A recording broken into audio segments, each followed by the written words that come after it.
Salut tout le monde et bienvenue à La Chapelle en ligne. Je m'appelle Loïc et je suis le pasteur en ligne de La Chapelle. On continue aujourd'hui notre série Rêvons grand, bâtissons maintenant et on écoute ensemble notre pasteur David Potier. On se retrouve juste après.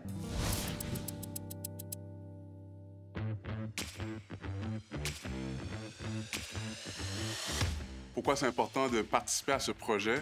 Mais c'est parce que j'ai beaucoup reçu. J'ai beaucoup reçu de Dieu. Je suis ce que je suis par sa grâce. J'ai richement été béni. Et puis, je vais redonner. Je vais contribuer à cette œuvre qui est centrale dans l'Évangile pour le Seigneur, de bâtir son Église, de faire des disciples. C'est un appel que nous avons. Et puis, je vais dire oui à cet appel-là. Je vais dans le même sens que Serge. La Chapelle nous donne tellement. Le Seigneur nous donne tellement, donc c'est tout naturel de vouloir donner en retour. Et aussi, brique par brique, semence par semence, mais contribuer à l'avancement du plan de Dieu pour son Église. Nous croyons vraiment en ce projet.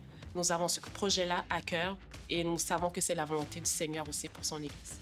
Je pense que c'était tout naturel pour nous d'accepter cette proposition-là, de pouvoir parler de ce projet-là, d'embarquer dans le projet, principalement parce que la Chapelle a tellement eu d'impact dans notre vie. Ça a été une courroie de transmission pour que Dieu puisse nous transformer. Puis on espère vraiment pouvoir investir notre temps, notre argent, nos énergies, puis notre enthousiasme aussi dans ce projet-là pour que d'autres personnes continuent d'être transformées comme nous, on l'a été, pour que la Chapelle perdure dans le temps puis qu'elle puisse continuer de contribuer au royaume de Dieu. Ça a été tellement drastique, les changements, je pense, qu'il y a eu dans nos vies à travers les années, qu'on espère pouvoir contribuer à ce que d'autres personnes puissent vivre ça aussi à travers la Chapelle, puissent rencontrer Dieu à travers la Chapelle. Bien, la Chapelle, ça va vraiment rejoindre les gens qui connaissent pas Dieu, pour vrai. Je l'ai vécu, puis ça... Pour vrai, j'essaie tellement qu'il y ait de plus en plus de personnes avec des témoignages qui arrivent de partout pour venir montrer à quel point Jésus transforme des vies, là. Vraiment. Donc, je trouve ça génial, tous les projets qui s'en viennent à la Chapelle. Moi, je suis pour ça à fond parce que j'ai vécu de zéro à ça, tu sais. Que... L'Église de demain qu'on veut bâtir, elle va pas se bâtir toute seule. Donc, on a vraiment besoin, en fait, de gens qui sont prêts, qui ont plein de talents, qui ont du temps aussi à accorder. Puis le fait d'avoir la foi dans tous ces projets-là qui s'en viennent pour la Chapelle, c'est vraiment ce qui va rendre ça magnifique, honnêtement, dans tous les aspects, que ce soit pour implanter des églises, que ce soit pour avoir un bâtiment.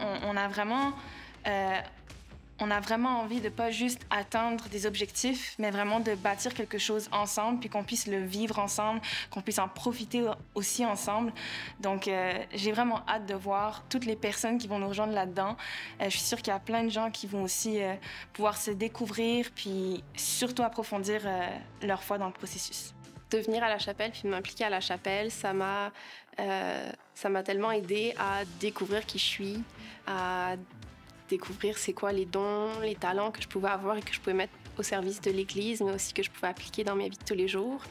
Que ça me tient vraiment à cœur d'aider d'autres personnes à ça aussi. J'ai vraiment à cœur de contribuer à ça, de contribuer à créer un environnement où aussi bien les nouveaux chrétiens vont se sentir bien, vont se sentir accueillis, que les gens qui sont là depuis plus longtemps, qui puissent se sentir bien, puis que ça soit un environnement où ils puissent vraiment grandir dans leur foi, grandir dans leur relation avec Dieu. Le projet est un projet commun pour l'Église. Ça veut dire que les gens vont se présenter en tant que bénévoles, mais aussi comme donateurs, comme qui vont faire des offrandes, vont faire des dons, vont embarquer dans le projet. Donc, ils vont avoir une part dans cette Église-là. Quand l'Église va ouvrir, c'est le résultat d'un groupe de frères et sœurs qui sont allés dans le même objectif, sauver des vies.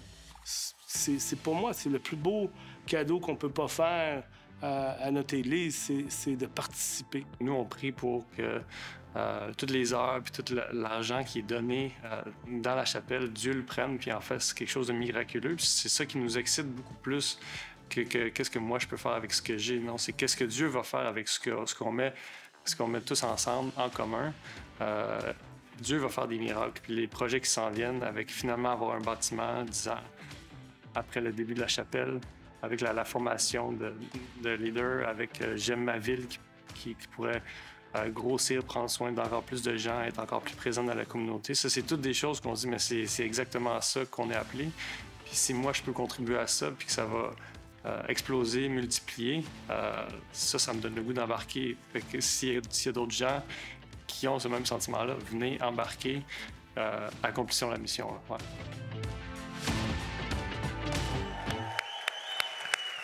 Yeah! Rêvons grand, bâtissons maintenant, mes amis. C'est un privilège de partager ces projets-là avec vous, les choses que Dieu nous a appelés à faire en tant qu'Église. Nous sommes dans cette série sur le livre de Néhémie où on partage les projets de Dieu pour la chapelle, mais aussi on va apprendre comment accomplir le rêve de Dieu dans chacune de nos vies. Juste avant qu'on aille lire le texte d'aujourd'hui au chapitre 3 de Néhémie, un peu de contexte. 587 avant Jésus-Christ, les Babyloniens viennent envahir la ville de Jérusalem. Ils vont la réduire à feu et à sang, détruire le temple, la ville et ses murailles. Et ils vont déporter ceux qui n'ont pas été assassinés, vont être déportés, amenés comme prisonniers de guerre dans la ville de Babylone. 70 ans plus tard, l'empereur Cyrus, roi de Perse, va permettre aux Hébreux de retourner dans la ville de Jérusalem pour rebâtir le temple, leur ville et les murailles. Mais après une vingtaine d'années de reconstruction du temple, le peuple se refroidit spirituellement et la construction cesse. Et lorsque le livre de Néhémie débute, on est en 445 avant Jésus-Christ et ça fait 150 ans que les murailles de Jérusalem sont détruites. Mais Néhémie vient avec la faveur de Dieu et Néhémie vient avec toute une équipe et ils vont accomplir quelque chose d'extraordinaire. Ils vont réussir en 52 jours à accomplir ce que personne n'avait réussi à accomplir en 150 ans. Le thème du chapitre 1, quelqu'un se souvient du thème du chapitre 1, c'était la prière. Le thème du chapitre 2, la faveur. Voici le thème du chapitre 3, l'engagement. L'engagement. C'est une chose d'avoir un rêve de Dieu, c'est une autre chose de s'y engager. Amen? Il y a plein de gens qui ont des rêves, mais qui s'y engage? Néhémie est un homme engagé. À chaque chapitre, il y a 13 chapitres, on le voit engagé à quelque chose, à la prière, à l'amplification, à persévérer dans l'épreuve, etc., etc. Néhémie, c'est un homme engagé. Il y a 10 ans, nous, la chapelle, nous avions un rêve de la part de Dieu et on n'avait rien. On n'avait presque rien. On n'avait pas de chaise, on n'avait pas d'argent, on n'avait pas de salle, on n'avait rien, mais il y a une chose qu'on avait. On avait une petite armée de gens engagés dans le rêve de Dieu. Et Dieu avait réveillé leur esprit pour se mobiliser dans sa mission. Je crois que dans la saison dans laquelle on entre présentement, Dieu est en train de faire la même chose. Dieu est en train de réveiller l'esprit de beaucoup de personnes pour qu'on puisse se mobiliser dans cette prochaine étape de notre Église. La semaine prochaine, on a dévoilé qu'on entre dans une campagne. Rêvons grand, bâtissons maintenant pour 5 projets. L'achat et la rénovation d'un bâtiment à Montréal. Si tu viens de débarquer et tu étais pas là la semaine passée, on a acheté un bâtiment, OK? On est propriétaire. C'est une bonne nouvelle, ça.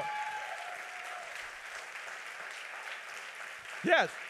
Maintenant, il faut le rénover. Ça va servir à ça. La campagne va servir à l'implantation d'une nouvelle chapelle dans Cartierville, dans ce bâtiment-là. Nouvelle chapelle. On garde Rosemont, on garde le Myland, mais on ajoute une nouvelle chapelle. Je peux-tu entendre amène à ça? Yeah. 3 autres choses aussi que ça va servir. Aménagement d'un local 7 jours sur 7 à Gatineau. On pense que ça va propulser. On a un super élan à Gatineau en ce moment. Il y a 200 personnes qui vont à l'église. L'église grandit et on croit que ce local va nous amener à l'autre étape à Gatineau. Aménagement de locaux pour J'aime ma ville et aménagement de locaux pour un futur programme de stage pour former plus de leaders, plus de pasteurs et implanter plus d'églises. Tout ça, rêvons grand, bâtissons. Maintenant, c'est les projets que Dieu met devant nous, mes amis.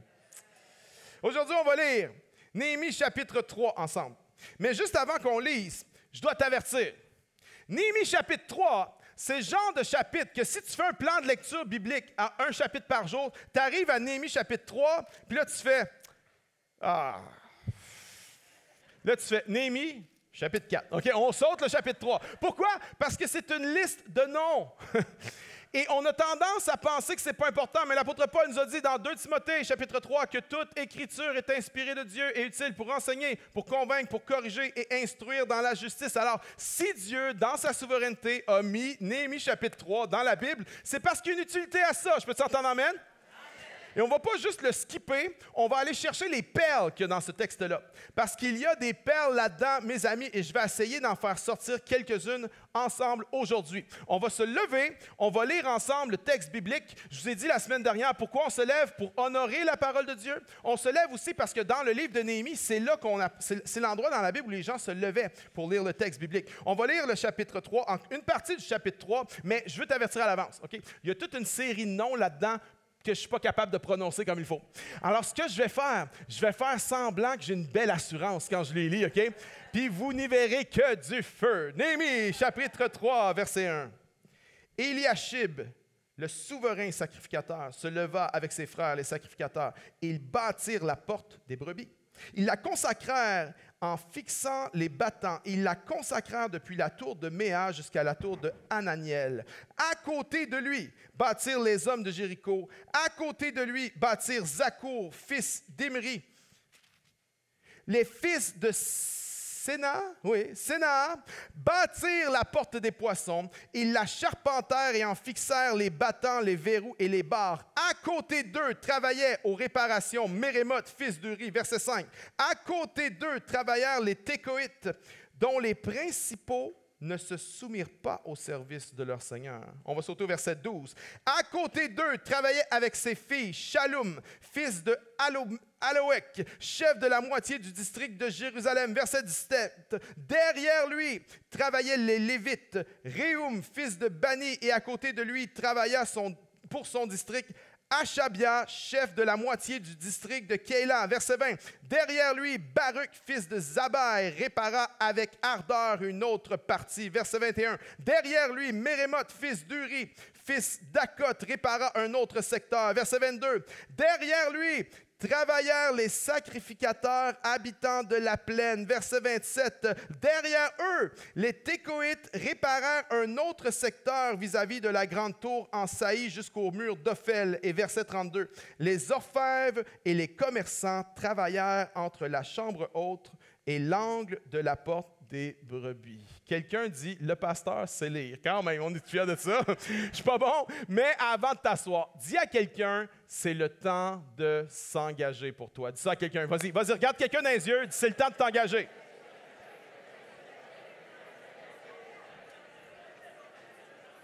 Prenez place. Tellement bon de vous voir. Engagement, engagement, engagement. Le texte de Néhémie chapitre 3 regorge d'engagement. 4 vérités sur l'engagement. Numéro 1, Dieu prend note de ceux qui s'engagent. Il y a 38 noms dans ce chapitre-là. 38! OK? Puis ça ne nous excite pas le poil des jambes, ben. Quelqu'un est d'accord avec moi? Mais voici pourquoi. Parce que tu ne les connais pas. Si c'était toi, imagine que ton nom est dans la Bible. Pour la majorité d'entre vous, c'est difficile à concevoir, mais pas pour moi. Mon nom est dans la Bible à tour de bras, le roi David, OK? Mais imagine, pour vrai, que ton nom est dans la Bible. L'idée, c'est la suivante. Quand quelqu'un sert Dieu, Dieu prend des notes. Quand quelqu'un s'engage envers Dieu, Dieu prend des notes. Quand quelqu'un bâtit le royaume de Dieu, Dieu prends des notes, même si personne ne voit ce que tu fais. Dieu le voit. Même si personne ne se soucie de ce que tu fais, Dieu s'en soucie. Même si personne ne se souvient des bonnes choses que tu as faites, Dieu s'en souvient. Dieu prend des notes quand quelqu'un s'engage pour lui. Je peux t'entendre amen? Amen. Mais un des problèmes qu'on a dans notre société, c'est qu'on ne s'engage plus à rien. Le désengagement est devenu la norme. Les gens sont désengagés du travail. Les gens démissionnent par texto. Ou les gens démissionnent sans dire qu'ils démissionnent. Ils font juste disparaître comme ça. Les gens sont désengagés envers leurs études. Les gens sont désengagés envers leur famille. Combien de personnes âgées n'ont jamais une seule visite à la maison de retraite? Les gens sont désengagés dans leur couple. J'aimerais dire à quelqu'un, OK, l'amour ne sera pas suffisant. Non. L'amour ne sera pas suffisant. Ça va prendre de l'engagement. Quelqu'un dit amen. Amen. S'il n'y a pas d'engagement, l'amour va se faire dévorer au petit déjeuner. Manque d'engagement. Manque d'engagement envers l'Église aussi. On le voit où c'est maintenant la norme. La norme de venir à l'Église une fois par mois, une fois par 3 semaines, une fois par 2 mois, une fois par trimestre, c'est maintenant la norme. Et même, on pense qu'on vient à l'Église plus souvent que qu'est-ce qu'on vient en réalité. Si tu poses la question à quelqu'un, hey, tu viens-tu à la chapelle? Ah oui, tu viens combien? Ah, je viens une fois par mois. C'est probablement une fois par 2 mois. Tu viens une fois par 2 semaines? C'est probablement une fois par mois. On est juste comme ça. C'est juste humain d'être comme ça. Et je vous ai challengé. Il y a 2 semaines, j'ai dit qu'il fallait être enraciné dans la maison de Dieu. Et si tu n'as pas écouté ce message-là, va en ligne, va l'écouter. Les temps ont changé, les temps sont extrêmes. Il est temps pour nous de nous lever et de nous engager envers la maison de Dieu, mes amis. Dieu prend note quand quelqu'un s'engage. Dieu prend note quand quelqu'un prend la décision d'être à l'Église à chaque semaine. Beau temps, mauvais temps. Dieu prend note. Dieu prend note quand tu décides d'être intègre dans ton travail, même si personne ne l'est. De ne pas tricher sur ta feuille de temps, même si personne ne le fait. Dieu prend des notes. Dieu prend des notes quand tu es généreux avec tes finances envers sa maison. Tu as une vie modeste et puis tu n'es pas riche, mais généreusement tu viens et tu mets une portion à part pour le Seigneur. Dieu prend des notes. Dieu prend des notes quand tu ne lâches pas dans ton mariage, quand tu choisis d'être le mari d'une seule femme, de garder tes yeux juste sur une ou sur un. Dieu prend des notes quand tu vas à ton 5 à 7 et que tu es fidèle. Dieu prend des notes. Pour tous les mamans monoparentales ou les papas monoparentales, j'aimerais dire, Dieu prend des notes. Quand tu vas et que tu prends soin de tes enfants, puis que tu dois tout faire, puis que tu dois faire le Père, la Mère, le Père, le Fils, le Saint-Esprit, tu dois tout faire ça en même temps, puis tu dois répondre à tous les besoins, mais que tu amènes ton enfant dans la maison de Dieu le dimanche, malgré ta fatigue, malgré tout ce que tu as à faire, j'aimerais dire, Dieu prend des notes sur toi. Ouais. Dieu prend des notes quand quelqu'un prend soin d'une personne malade. Il y a une femme de notre Église, elle vient à l'Église une fois par année. Et quand elle vient, elle est en larmes à chaque fois. Pourquoi elle vient une fois par année? Parce qu'elle est malade et elle doit prendre soin de sa maman qui est malade et c'est 24 heures sur 24. Et quand elle peut venir à l'Église, elle est en larmes, cette fille-là. J'aimerais dire à tous ces gens-là qui, dans l'ombre, servent quelqu'un, qui vont faire manger quelqu'un ou changer la couche de quelqu'un qui est rendu incontinent ou la couche d'un enfant dans les pouponnières, j'aimerais dire, Dieu prend des notes. Ton travail ne sera pas vain dans le Seigneur. Paul a parlé de ses compagnons d'œuvre. Il a dit de ses compagnons d'œuvre dans le ministère qu'ils avaient leur nom écrit dans le livre de vie. Dieu prend des notes. Et ce n'est pas qu'on est sauvé par les œuvres, on est sauvé par la grâce. Mais dans ce livre-là, ça ne va pas être juste le nom de personnes qui ont été sauvées par la grâce seulement. Ça va être le nom de personnes qui ont été sauvées par la grâce pour de bonnes œuvres. Et les œuvres vont être listées aussi dans les livres de Dieu. J'aimerais dire à quelqu'un qui est engagé, j'aimerais dire à quelqu'un qui fonctionne à contre-courant dans cette société, Dieu prend des notes. Dieu au ciel a une liste, il y a ton nom dessus, puis toutes les choses que tu fais pour t'engager pour lui, Dieu les prend en note. Dieu prend note de celui qui s'engage. Numéro 2, Dieu prend note de ceux qui s'engagent dans l'unité. Parce que Dieu aime l'unité. Parce que Dieu est attiré par l'unité. Dans le texte, à plusieurs reprises, on a l'expression suivante. À côté de, 9 fois, à côté de, à côté de. 12 fois l'expression derrière lui. Le peuple n'était pas seulement engagé, le peuple était engagé dans l'unité parce qu'il y a une puissance surnaturelle dans l'unité. Psaume 133 dit quoi? Voici qu'il est bon et agréable pour des frères d'habiter unis ensemble. C'est comme l'huile la meilleure qui descend sur la barbe d'Aaron. C'est comme la rosée de l'Hermon qui descend sur les montagnes de Sion. Car c'est là que l'Éternel répand la bénédiction. J'aimerais dire à quelqu'un, le ciel s'ouvre quand on est unis ensemble. Le ciel s'ouvre au-dessus de nos têtes lorsqu'on marche en unité, lorsqu'on s'engage en unité. Lorsqu'on est un et un autre, il y a une synergie, il y a une addition, il y a une multiplication de la puissance de Dieu qui prend place dans nos vies. La Bible, les Écritures disent qu'un va en mettre en déroute 1000, mais que 2 vont en mettre en déroute 10 000. À côté de, derrière lui, 9 fois, 12 fois, mais j'aimerais faire remarquer à quelqu'un qu'il n'y a pas une fois que c'est écrit devant lui. Tout le monde est à côté de, tout le monde est derrière, mais personne n'est devant. Et ce n'est pas parce qu'il n'y a pas de leadership dans le livre de Néhémie, bien au contraire. C'est pas parce qu'il n'y a pas de structure puis de ligne d'autorité dans Néhémie. Bien au contraire, c'est très clair le leadership dans Néhémie. Mais ça démontre une attitude de cœur. Tout le monde est à côté d'eux ou derrière quelqu'un. Il n'y a personne qui est en train d'essayer de se mettre de l'avant. Il n'y a personne qui fait le truc pour lui-même. Il n'y a personne qui dit « Hey, c'est moi qui devrais être à cette place-là » ou « Ça, c'est pour moi ». Non, non. Tous les gens, hommes, femmes, jeunes et vieux, riches et pauvres, de tous les métiers, les orfèvres, les parfumeurs, les marchands, les prêtres, les lévites, les serviteurs du temple et même le grand prêtre prennent des pierres pour rebâtir la muraille. J'aimerais vous dire, il n'y a pas personne ici qui doit dire « pas moi ». On est tous appelés à prendre des pierres. Moi, le premier, verset 1, commence avec le souverain sacrificateur. Maintenant, je ne suis pas le souverain sacrificateur, c'est Jésus-Christ, OK? Mais je suis le pasteur de cette Église et je suis le premier appelé à prendre les pierres et à rebâtir le mur de tout cœur. Et je veux qu'on le fasse ensemble. J'aimerais dire à quelqu'un, dans l'unité, il n'y a pas de limite à ce qu'on peut faire. Il n'y a pas de limite à ce que tu peux faire dans ta famille si on marche en unité ensemble. Il n'y a pas de limite à ce qu'on peut faire dans cette Église si on marche en unité ensemble. Et j'aimerais vous dire en toute honnêteté que jamais le leadership de cette Église n'a été aussi uni. Jamais que le staff de cette Église n'a été aussi uni. On est unis ensemble. Et parce qu'on est dans l'unité, parce qu'ils étaient dans l'unité, en 52 jours, ils ont pu accomplir ce que personne n'avait fait en 150 ans. Et je crois que si on marche dans l'unité et si on s'engage ensemble, on va faire plus dans les 10 prochaines années qu'on a fait dans les 10 premières années. Est-ce que quelqu'un est d'accord avec moi? Est-ce qu'on peut croire ça? Oui, moi je le crois.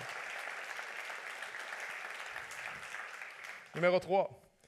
Dieu prend note de ceux qui s'engagent avec leur famille. Dans le texte, il y a des moments, verset 3, les fils de Sénaar bâtirent la porte des poissons. Verset 12, Shallum travaillait avec ses filles, les fils, les filles, les fils, les filles. J'aimerais dire à tous les parents en ce moment qui nous écoutent, les grands-parents dans ce lieu ou les gens qui sont en ligne, qui nous écoutent, j'aimerais dire ceci. Dieu prend note de ceux qui amènent leur postérité à la muraille.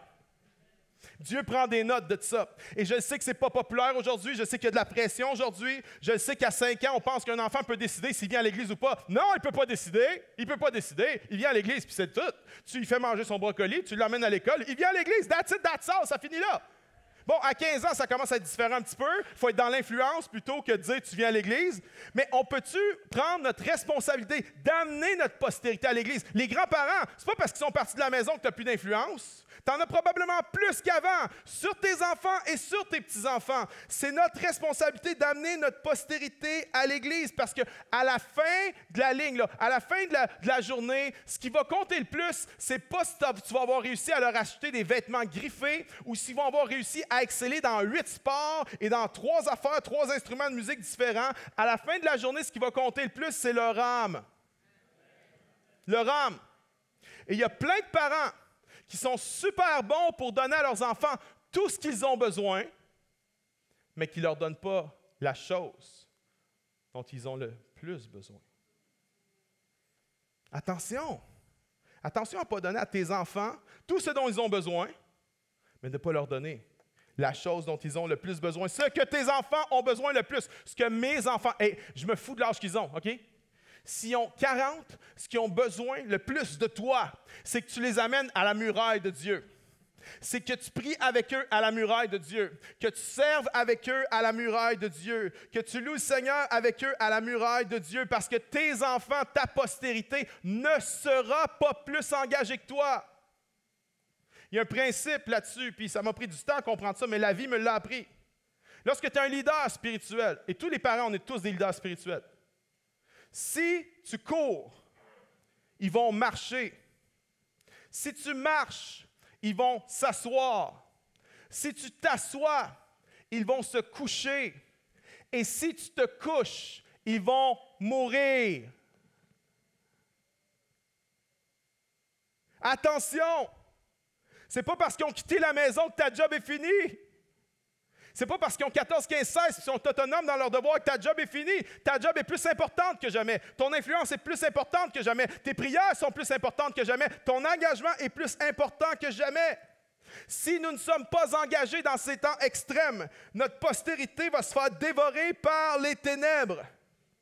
Et je crois que les projets que Dieu met devant nous, les visions que Dieu nous donne, je crois que Dieu va utiliser ça comme un catalyseur pour ramener dans sa maison et ramener à lui notre postérité, des jeunes adultes, des ados, des adultes qui s'étaient éloignés de Dieu. Je crois vraiment ça de tout mon cœur que ça va arriver. Dieu va utiliser ces projets-là pour le faire, mais ça n'arrivera pas si nous ne sommes pas engagés.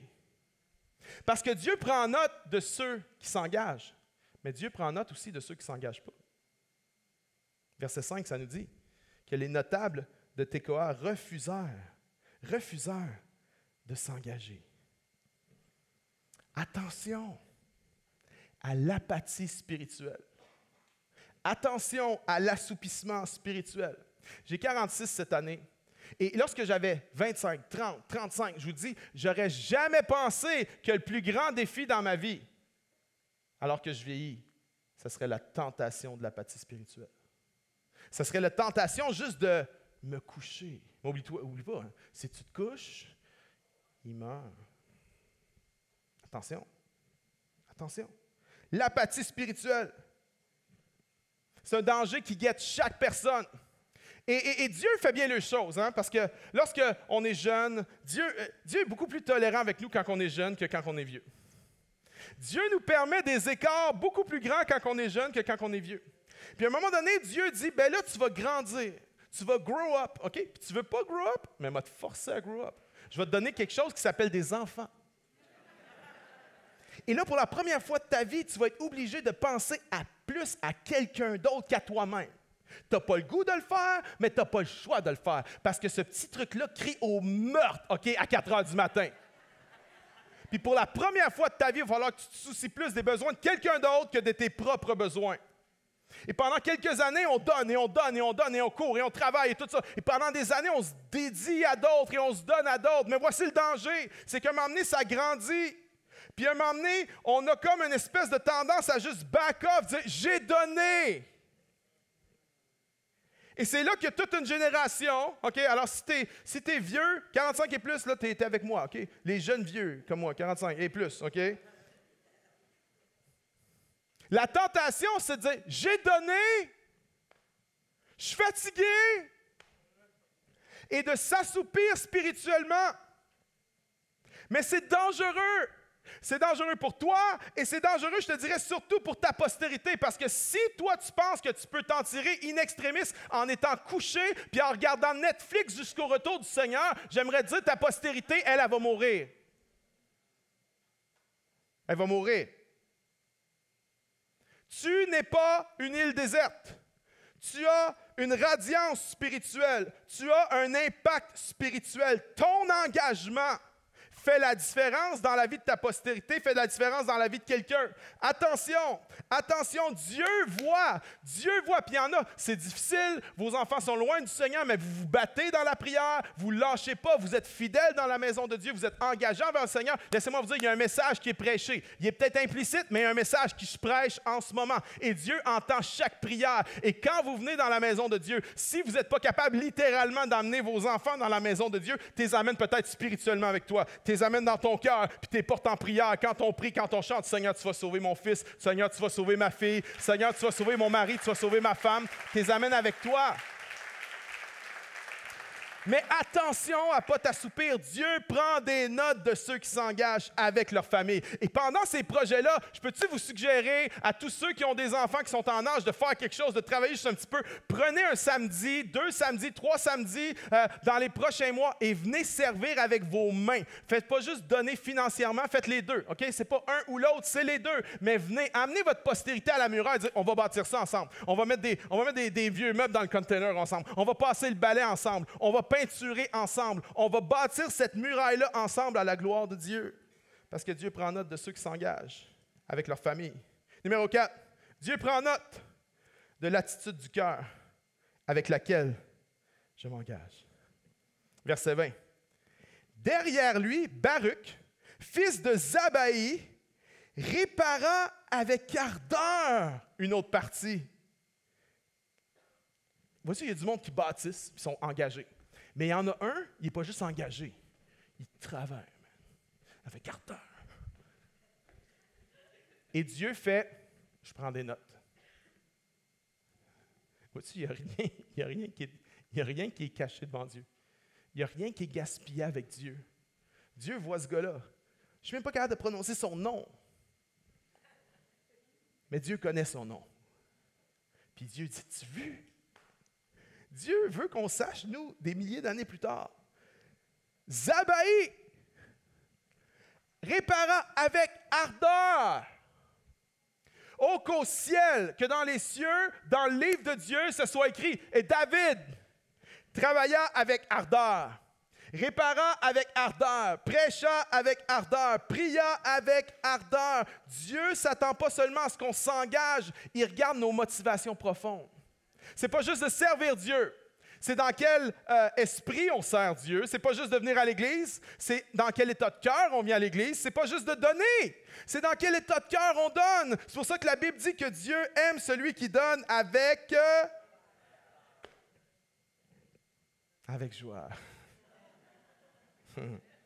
Yeah. Cette opportunité, cette campagne-là, c'est l'opportunité pour nous d'aller en profondeur spirituelle. Si vous lisez le chapitre 3, si on le relit, au verset 1, ça dit qu'ils ont réparé la porte des brebis. Verset 32, à la fin du chapitre, ça dit qu'ils ont réparé la porte des brebis. Puis tout au long, c'est ils travaillèrent, ils bâtirent. Mais Néhémie vient envoyer un message qui est implicite pour nous, mais qui n'était pas du tout implicite pour les premiers lecteurs. Néhémie est en train de dire, ne vous méprenez pas. Ce projet-là, ce n'est pas à propos d'une muraille. C'est à propos de la porte des brebis.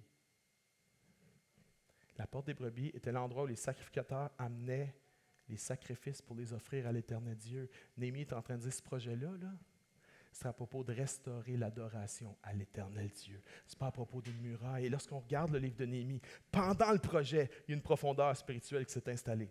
Après le projet, il y a un réveil spirituel qui a pris place. Et ma prière, c'est ça pour nous. C'est que dans ces projets-là, ça va être quelque chose qui va nous amener en profondeur spirituelle. Oh, loin de moi la pensée que tu fasses juste un don, même si c'est un don extraordinaire.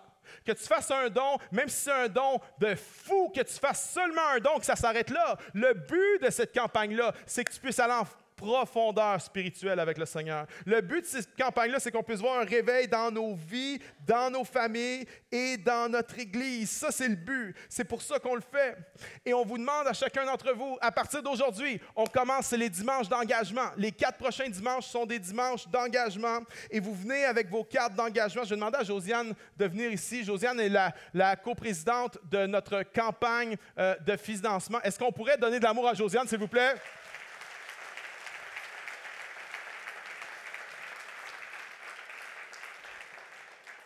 Voici la boîte dans laquelle on va donner nos engagements. On demande 2 choses cet automne aux gens. La première, c'est un don ponctuel. Le plus gros don que tu as jamais fait de ta vie en plus de tes offrandes régulières. Une générosité extravagante cet automne.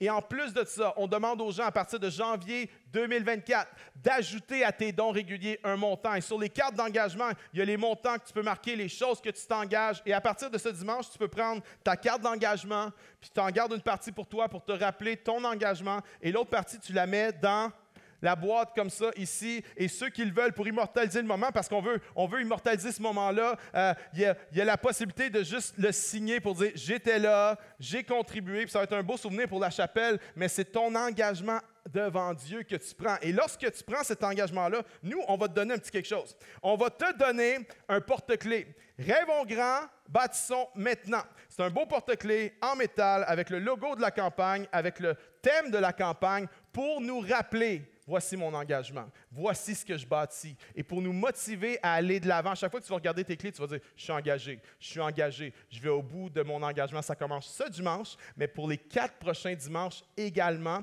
c'est là, il y en a tu vas prendre le temps de prier, il y en a tu vas le faire aujourd'hui, il y en a tu vas le faire la semaine prochaine, il y en a tu vas le faire l'autre semaine. Prenez le temps de prier là-dessus. On est là pour répondre à vos questions si vous en avez. Josiane et toute l'équipe sont à l'espace Rêvons grand pour répondre à vos questions. Est-ce qu'on peut donner un peu d'amour à Josiane, s'il vous plaît?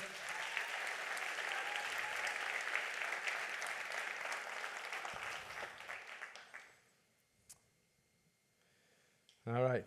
Maintenant, il y en a, tu dis, OK, j'ai besoin de comprendre pourquoi on fait ça. Et c'est légitime de devoir comprendre.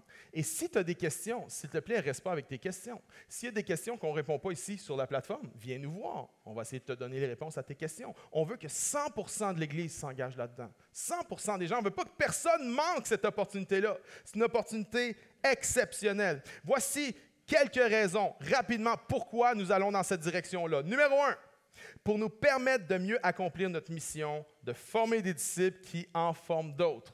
Ce projet-là n'est pas à propos du bâtiment. Les bâtiments sont des outils que Dieu nous donne pour mieux accomplir notre mission. Je peux s'entendre, oui?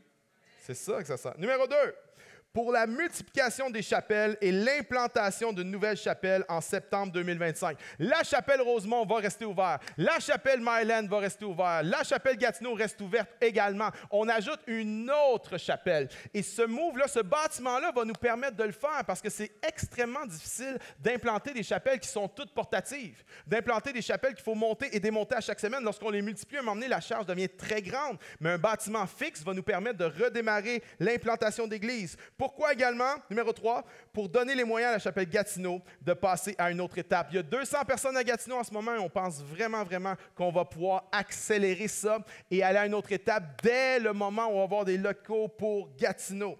Numéro 4, pour nous enraciner dans un quartier.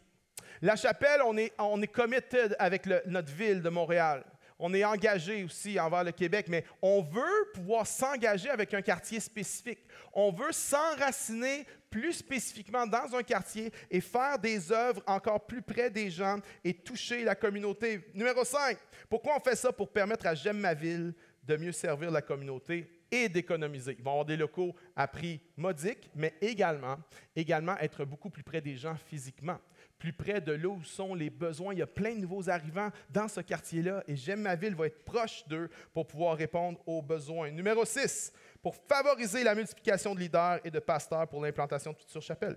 Le programme de stage, les locaux de stage vont nous permettre d'attirer des leaders et de former des leaders qui vont venir d'un peu partout. On va leur offrir de l'hébergement à prix modique et ça va nous permettre de former plus de gens rapidement et d'implanter plus d'églises, plus de chapelles. Numéro 7, pour nous renforcer comme église multigénérationnelle.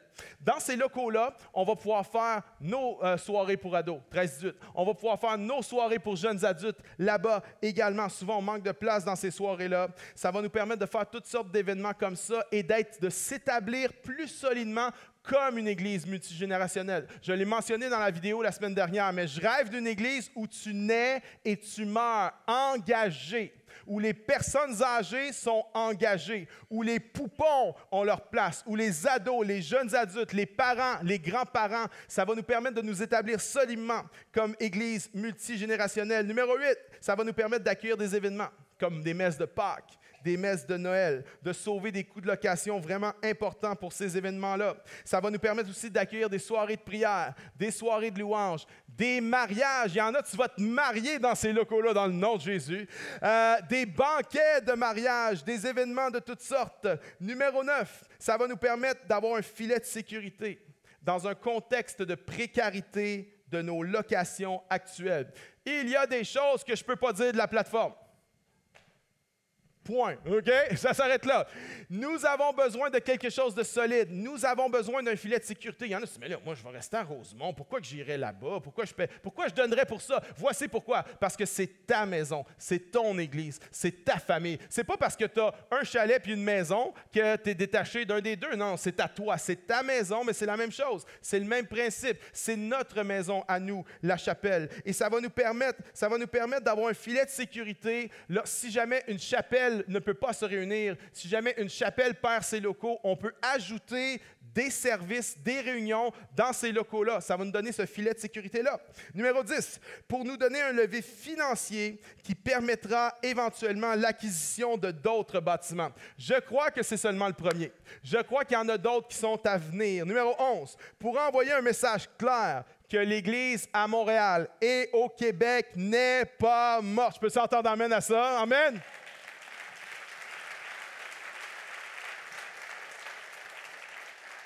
Le symbole est fort, hein? Que ce soit une ancienne église catholique qu'on rebâtit, qu'on remodèle, qu'on redonne une nouvelle vie. Le symbole est très fort pour le Québec. Avec l'héritage qu'on a, les gens pensent que l'Église, c'est fini, que l'Église est morte. Ça envoie le message, non, non, non, non, non. Imaginez, on acquiert un bâtiment, puis on le rebâtit, on le rénove, et un deuxième, et on le rénove. Un moment donné, on va nous appeler les réparateurs d'églises dans la ville. Ouais. Et dans un contexte culturel où il n'y a plus rien de sacré, plus rien n'est sacré aujourd'hui, il y a une chose qui l'est encore, le bâtiment. Mais c'est bon de rénover le bâtiment. C'est bon de redonner une vie au bâtiment. Ça envoie un message tellement positif à la communauté. Et ça ouvre les bras aussi à la communauté. Ça leur dit, « Hey, vous pouvez venir, c'est votre maison, à vous aussi, il y a une place pour vous aussi. » Numéro 12, parce que Dieu a répondu à nos prières des 9 dernières années. Amen. Dieu a répondu. Dieu a répondu. Arrête pas de prier. Continue à prier. N'arrête jamais de prier. Dieu a répondu à nos prières. Et là, alors que Dieu a répondu, nous, on restera en retrait. Alors que Dieu a répondu, nous, on dirait, non, non, je ne participerai pas. Je ne m'engagerai pas. Non, non, non. Dieu a répondu à nos prières. Avançons dans ce que Dieu fait. Numéro 13. Parce que Dieu va utiliser ces projets-là pour nous faire grandir spirituellement et nous amener dans une nouvelle profondeur avec lui. 14. Parce que Dieu ouvre le chemin devant nous et nous démontre clairement que sa faveur est sur nous. C'est pas qu'on a des projets et qu'on demande à Dieu de les bénir. C'est Dieu qui nous soumet des projets et nous, on embarque dans ce qu'il bénit déjà. C'est ça la différence. On n'est pas en train d'essayer de provoquer les choses. On n'est pas en train d'essayer de faire arriver les choses. C'est Dieu qui fait le trailblazing. C'est Dieu qui vient taper le chemin, taper la trail. Je vous ai raconté la semaine passée, ceux qui ont manqué le message, allez l'écouter, mais il y a beaucoup de choses que Dieu est en train de faire ou a fait pour nous montrer qu'il est dans l'affaire. Qu'il veut qu'on embarque avec lui. Le fait que Dieu a ressuscité un projet qui était mort, enterré. Le fait que le prix a baissé de 3,6 à 3,1. Le fait qu'ils ont payé pour la décontamination du terrain. Le fait qu'on a eu une hypothèque 5 ans, 0% d'intérêt. 5 ans additionnels au taux directeur moins 1. L'histoire du stylo. Quelqu'un était là la semaine passée, l'histoire du stylo. OK? Dieu, c'est un clin d'œil de Dieu. C'est Dieu qui dit, « Hey guys! » Je suis avec vous autres. Si tu ne connais pas l'histoire du stylo, viens à l'église plus qu'une fois par mois, puis tu vas connaître l'histoire du stylo. Puis va en ligne pour écouter l'histoire du stylo. Le fait que Stéphane est notre chargé de projet. Stéphane est arrivé à la chapelle, Pâques 2018, brisé en morceaux, cocaïnomane, addict, mais fonctionnel. Il a une carrière. Son travail va bien, mais intérieurement, il meurt. Son âme est en train de mourir. Et Stéphane a été invité par quelqu'un qui a donné un flyers pour une messe de Pâques, plus que du chocolat. Et Stéphane s'est dit, mais qu'est-ce que c'est que ça? Il est venu, il a entendu le message de Jésus, son cœur a été touché, sa vie a été transformée, il a été délivré de ses addictions. Et aujourd'hui, Stéphane est sobre et Stéphane est celui qui va être le gestionnaire de projets sur nos projets. C'est malade! C'est malade! C'est ça! C'est à propos de ça, le projet. C'est pas à propos d'un bâtiment, c'est à propos de pierres vivantes qui s'appellent Stéphane et David et Nathalie et Anne-Nathalie et Catherine. C'est à propos de pierres vivantes. Dieu est avec nous et Dieu nous le montre de plein de façons. J'aurais plein d'autres histoires à raconter, puis je ne peux pas toutes les raconter en une semaine, alors j'y vais progressivement, mais je vais vous en raconter une autre. C'est quoi ça?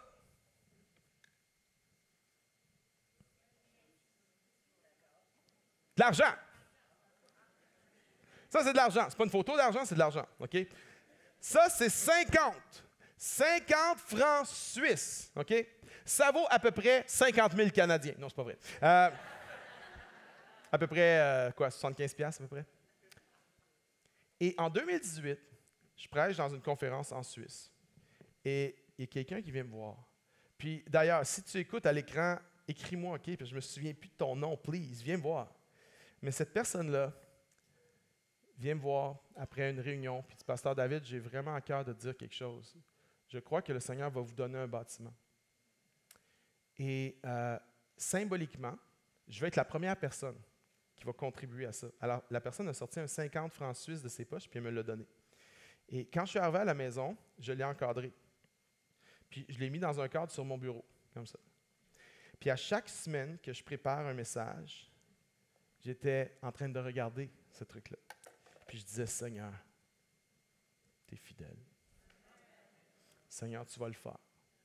Et avec le temps, je vous dis, des fois, ça devient épuisant.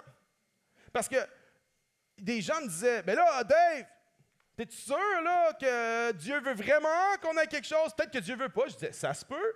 Mais il me disait, est-ce que c'est une idole pour toi? Je disais, non, ça se fait longtemps que c'est réglé. Ce n'est plus une idole, ça fait des années. Je suis OK avec ça. Si Dieu ne nous donne pas de bâtiment, je suis OK avec ça. Si Dieu nous donne un bâtiment, que la gloire revienne à Dieu. Mais l'Esprit me poussait à ne pas arrêter de prier.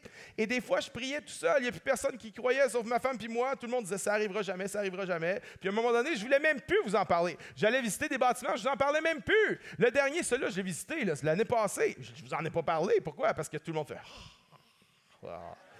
Hein? Puis là, on prie pour ça, puis là, ça n'arrive pas, puis ça doit être parce que Dieu ne veut pas. Mais l'Esprit me poussait à continuer à prier, parce que Dieu est un Dieu qui veut nous faire grandir à travers ses promesses. Ce n'est pas seulement de nous donner quelque chose, c'est de nous faire grandir, nous amener en profondeur spirituelle. Et pendant des années, j'ai prié, avec ce truc-là sur mon bureau. Mais aujourd'hui, Dieu l'a fait, et j'aimerais dire à la personne en Suisse qui m'a donné ce 50-là, écris-moi un email, s'il vous plaît, parce qu'on va se réjouir ensemble de qu'est-ce que Dieu a fait. Dieu est fidèle. Est-ce qu'on peut applaudir le Seigneur?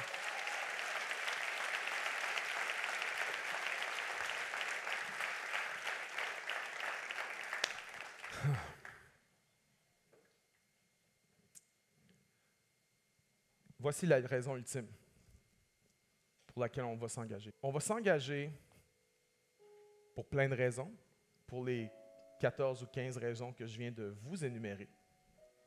Mais voici la raison ultime pour laquelle on s'engage.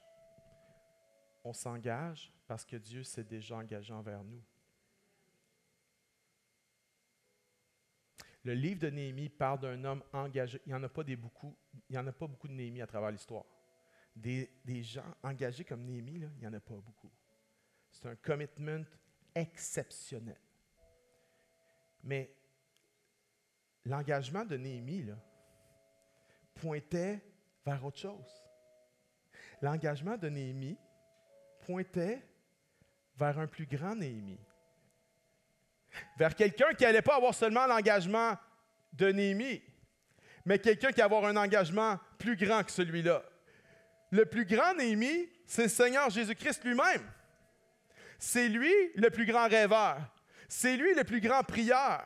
C'est lui le plus grand planificateur. C'est lui le plus persévérant à accomplir les rêves de Dieu. Néhémie pointait juste vers un plus grand Néhémie. Lorsque ce Néhémie-là, Jésus-Christ, est venu en chair et en os, il s'est engagé envers nous dans la mission que le Père lui avait confiée. Il est allé jusqu'à la croix, il a donné sa vie et tout l'enfer au complet voulait l'empêcher de terminer sa mission. Tout l'enfer au complet voulait le faire lâcher. Tout l'enfer au complet voulait qu'il cesse de s'engager, mais il a fait son engagement jusqu'au bout, parce qu'avant la fondation du monde, il avait dit au Père, je vais y aller. Je me porte volontaire pour donner ma vie. Il l'avait fait avant la fondation du monde. Et il a complété cet engagement-là. Et même lorsqu'il était en souffrance sur cette croix-là, et qu'on se moquait de lui, et qu'on le ridiculisait, et qu'on crachait sur lui, alors qu'il était sur cette croix-là, puis que les passants vociféraient après lui, « Si tu es le Fils de Dieu, descendons. Si tu es le Fils de Dieu, brise ton engagement. » J'aimerais dire, ça c'est la voix qu'on entend tout le temps. Brise ton engagement. Non, l'enfer voulait le faire lâcher. Mais Jésus est allé jusqu'au bout de son engagement. Il n'est pas descendu de la croix. Combien sont reconnaissants qu'il est resté sur la croix? Reconnaissants pour ça? Hein? Reconnaissant qu'il est resté sur la croix, parce que s'il était descendu de la croix, nous ne serions pas pardonnés. S'il était descendu de la croix, nous ne serions pas sauvés. S'il était descendu de la croix, nous n'aurions pas accès au Saint-Esprit. S'il était descendu de la croix, on n'aurait pas l'espoir de la vie éternelle et de la vie en abondance maintenant, mais parce qu'il est resté sur la croix. Oh, y a-t-il quelqu'un dans la maison qui est content qu'il est resté sur cette croix-là? Est-ce qu'on peut applaudir l'engagement de Jésus ce matin, mes amis? Et on peut se lever ensemble pour acclamer le Seigneur Jésus. Levons-nous et à 3, 1, 2, 3. Maintenant, célébrons le Seigneur.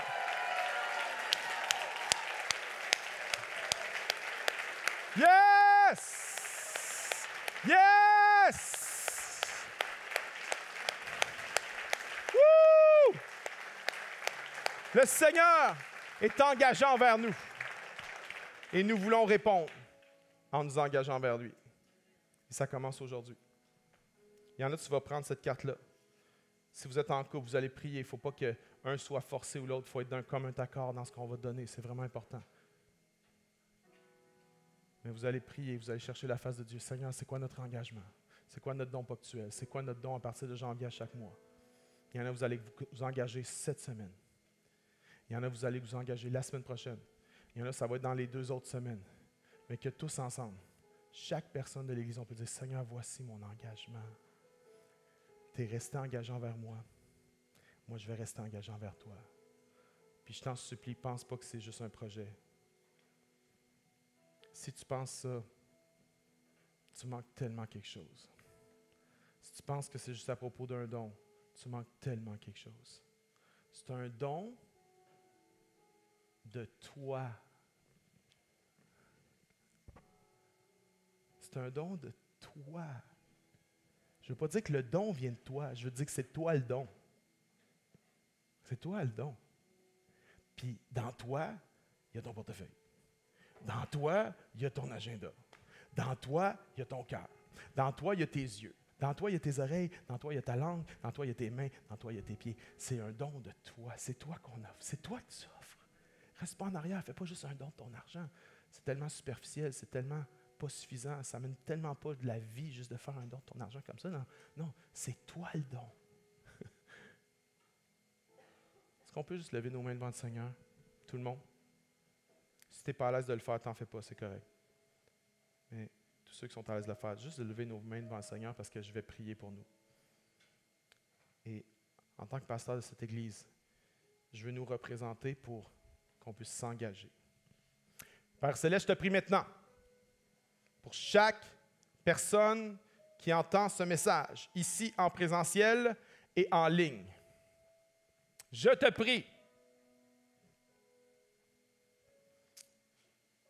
que tu nous donnes la grâce, la capacité, la flamme, le feu, pour nous engager envers toi comme tu t'es engagé envers nous.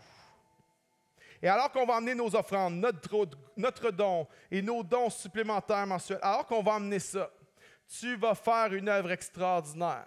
Ce qui est excitant, Seigneur, ce n'est pas ce que nous on amène, c'est ce que tu vas faire avec. Les grandes choses que tu vas faire avec. Alors nous nous donnons à toi. Nous revenons à toi. Nous nous engageons à toi.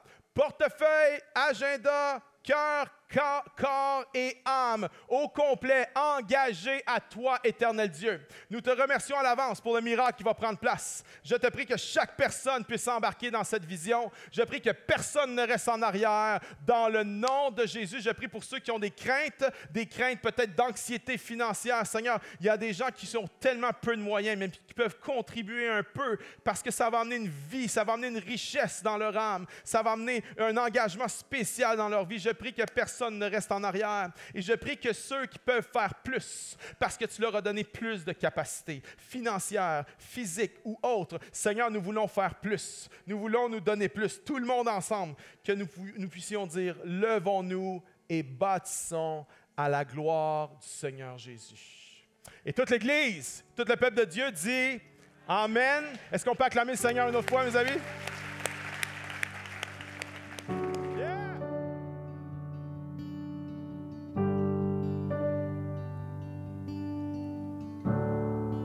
Insondable mystère, amour venu sur terre, vainqueur de nos frontières, tu t'es révélé à nous.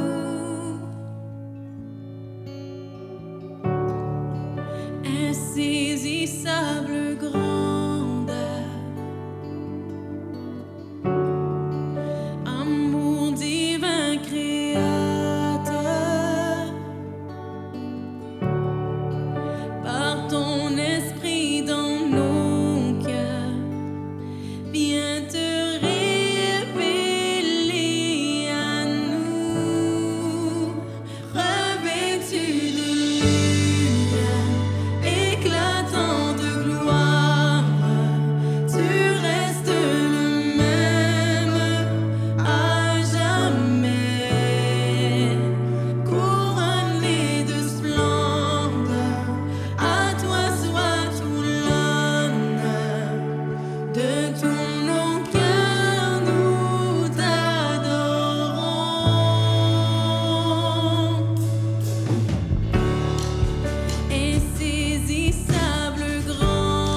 soit tout l'honneur de tous nos cœurs, nous t'adorons.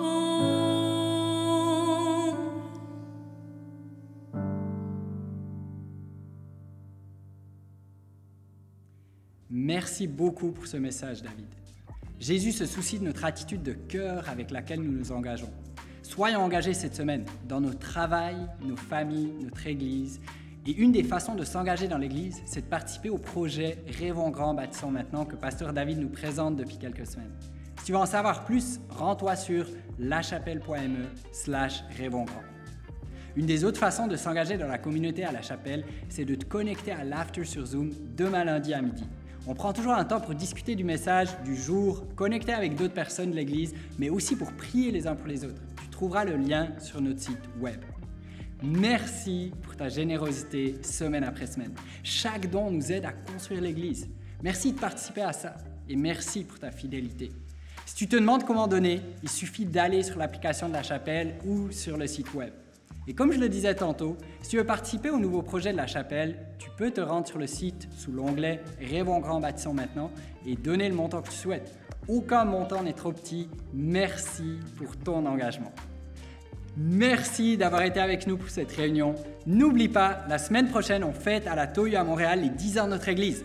On espère t'y voir. D'ici là, bonne semaine.